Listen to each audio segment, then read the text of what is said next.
समस्त को नमस्कार एवं स्वागत। बंधुगण, आज आम एक गुरुत्वपूर्ण प्रसंग आलोचना करवा जहाँ इंटरनेशनल अफेयर इंटरनेशनल रिलेशन रे यार अनेक गुरुत्व रही। बंधुगण, जपरी जाचे आम पूर्व भिडियो आलोचना करूँ भारत प्रधानमंत्री नरेंद्र मोदी इज्राएल गस्त संपर्क में, जहाँकि आज तंकर गस्त शेष होची। तेणु ये गस्त समय अनेक किसी एम स्वाक्षरित होती, मुख्यतः 16 कोटी एम स्वाक्षरित होती एवं अनेक बायलैटरल टॉक बायलैटरल डिस्कशन होती। से डिस्कशन मानक मध्यरु IMEC अन्यतम अटे। बंधुगण, से IMEC कौन, तर ऑब्जेक्टिव कौन, ताहा विषय आज आम आलोचना करवा। बंधुगण, सर्व देखा IMEC संपूर्ण नाम हूँ India middle east Europe economic corridor. अर्थ है ये जो कॉरिडोर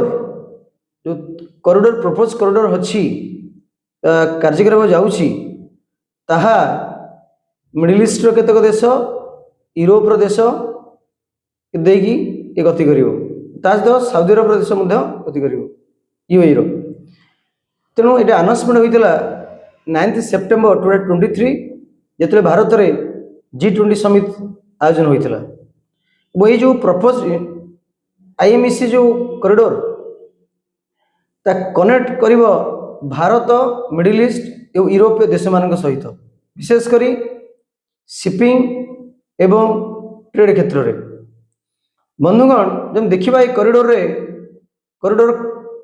क्यों रूट दे जीवो, प्रमुख भाव में यह इंडिया यूनाइटेड अरब एम्पायर्स बा UAE या कहा जाए, Saudi Arabia, Jordan, Israel and Europe, यही देश मानकर अंचल को दे यही कॉरिडोर जीवो। बंधुगण, एथिरे विशेष भाव में कनेक्टिविटी रेलवे कनेक्टिविटी रहिबो,